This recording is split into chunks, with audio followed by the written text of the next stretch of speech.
अस्सलाम वालेकुम नाज़रीन, आइए नज़र डालते हैं देश की राजधानी नई दिल्ली और उत्तर प्रदेश से कुछ खास खबरों पर।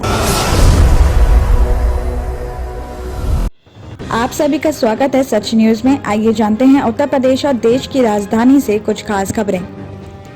श्री काशी विश्वनाथ धाम का लोकार्पण में प्रधानमंत्री नरेंद्र मोदी खुद यजमान बने। इससे पहले उन्होंने लाल वस्त्र में स्नान किया, फिर डमडम करते डमरू के थाप पर बाबा विश्वनाथ पर गंगा जल चढ़ाने पहुंचे। गंगा स्नान के बाद गले में रुद्राक्ष और हाथ में गंगा जल लेकर जब प्रधानमंत्री धाम परिसर की तरफ बढ़े तो हर हर महादेव के उद्योग से आकाश गुंजयमान हो गया। आपको बता दें कि 700 करोड़ की लागत से 33 महीने में तैयार श्री काशी विश्वनाथ धाम के भव्य लोकार्पण समारोह में देश भर से वीवीआईपी, संत और महात्मा भी पहुंचे। वाराणसी के अलग अलग जगहों के अलावा देश के कई शहरों में इसका लाइव टेलीकास्ट भी हो रहा है। लाइव के साथ ही वाराणसी के कोतवाल काल भैरव की पूजा अर्चना के बाद आज प्रधानमंत्री क्रूज पर सवार होकर ललिता घाट भी पहुंचे। वहां पर गंगा नदी में स्नान के बाद वहां से जल लेकर नव्य श्री काशी विश्वनाथ धाम पहुंचे। काशी विश्वनाथ का जलाभिषेक करने के लिए खुद पीएम मोदी गंगा से जल लेने गए और इस दौरान उन्होंने गंगा स्नान किया और सूर्य को जल भी अर्पित किया। तो वहीं वाराणसी पहुंचे पीएम मोदी बेहद अभिभूत नजर आए और सड़क के दोनों छोर पर खड़े लोगों ने जय श्री राम का नारा लगाकर पीएम मोदी और सीएम योगी का स्वागत किया। साथ ही पीएम मोदी सबसे पहले काशी की तंग गलियों में काल भैरव मंदिर भी पहुंचे। तो वहां से दर्शन करके लौटते टाइम पीएम मोदी प्रोटोकॉल तोड़कर आम लोगों के बीच भी पहुंच गए और इस दौरान लोगों के स्नेह का पूरा सम्मान करते हुए साफा और पगड़ी भी पहनी।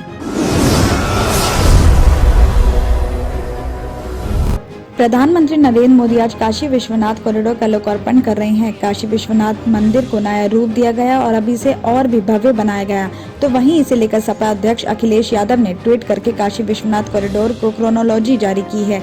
उन्होंने ट्वीट करके कहा है कि काशी विश्वनाथ कॉरिडोर के लिए सपा सरकार में करोड़ों का आवंटन हुआ।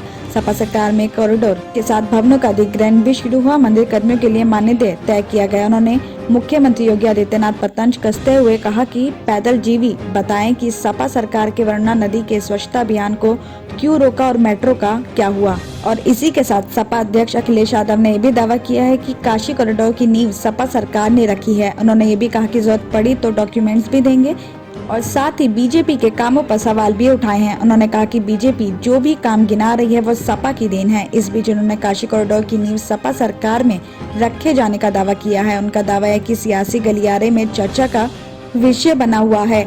सपा अध्यक्ष ने यह भी कहा कि जरूरत पड़ने पर डॉक्यूमेंट्स उपलब्ध कराने में पीछे नहीं रहेंगे क्योंकि बिना सबूत के कोई बात नहीं करते हैं। अखिलेश यादव ने आगे ये भी कहा कि प्रदेश की जनता ने बीजेपी को जनादेश देकर विकास की उम्मीद की, लेकिन बीजेपी सरकार ने जाति धर्म देखकर काम किया और यही वजह है कि जनता बीजेपी से पूरी तरह नाराज है और सपा की तरफ देख रही है। उन्होंने आरोप लगाया कि मुख्यमंत्री ने अभी तक संकल्प पत्र को खोलकर नहीं देखा है। संकल्प पत्र में किए गए एक भी वादे को नहीं पूरा किया गया।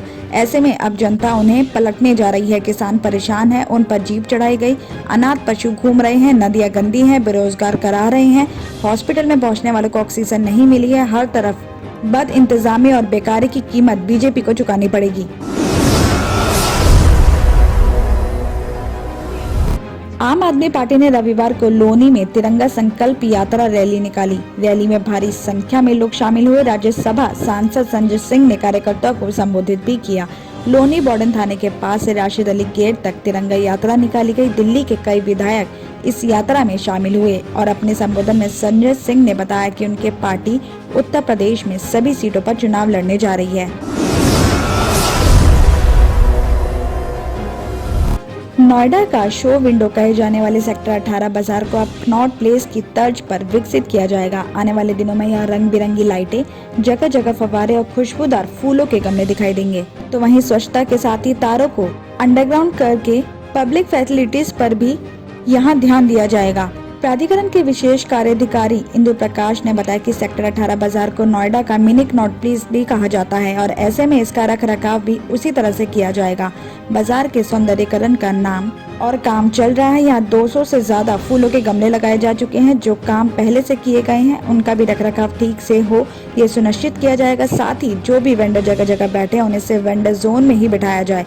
इसके अलावा बाजार में बने पुराने पब्लिक टॉयलेट को दोबारा से ठीक करवाया जाएगा। वहीं सेक्टर 18 एसोसिएशन के अध्यक्ष सुशील कुमार जैन ने बताया कि हाल ही में मुख्य कार्यपाल अधिकारी ऋतु माहेश्वरी ने यहाँ का इंस्पेक्शन किया था और इस दौरान उनसे बाजार के सौंदर्यकरण पर काफी बातचीत भी हुई थी। तो वहीं नामचीन ब्रांडेड कंपनियों के showroom, bank, hotel, restaurants, mall से भरपूर सेक्टर 18 का बाजार जल्द ही एक नए रूप में दिखाई देगा।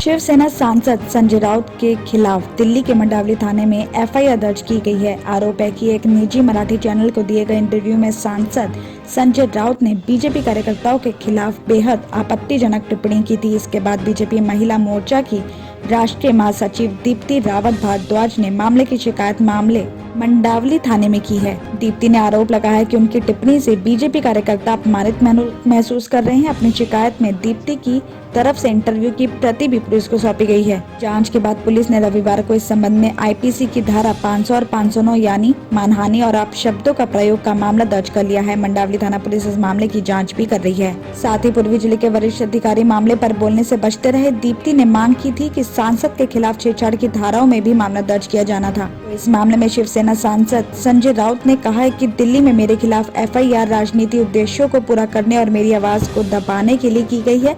ये मेरी पार्टी की छवि बिगाड़ने के लिए किया गया है, क्योंकि सीबीआई, आईटी, ईडी जैसी संस्थाओं का उपयोग मेरे खिलाफ नहीं हो सकता।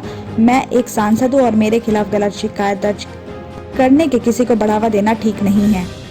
दिल्ली और उत्तर प्रदेश की खबरों में आज इतना ही। बाकी देश भर की और तमाम खबरें जानने के लिए देखते रहिए सच न्यूज।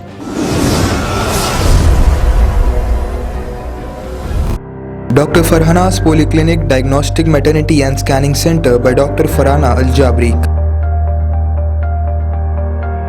कई किस्म के मुख्तलिफ स्कैन्स रीजनेबल और अफोर्डेबल रेट्स में पुराने शहर की खवातीन को सहूलत पहुंचाने के खुसूसी मकसद से ये स्कैनिंग सेंटर खोला गया है।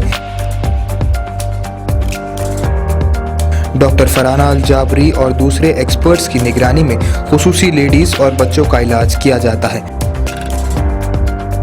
एड्रेस याकुतपुरा, बड़ा बाजार, जफर रोड, हैदराबाद। स्क्रीन पर दिए गए नंबर्स पर कांटेक्ट करें।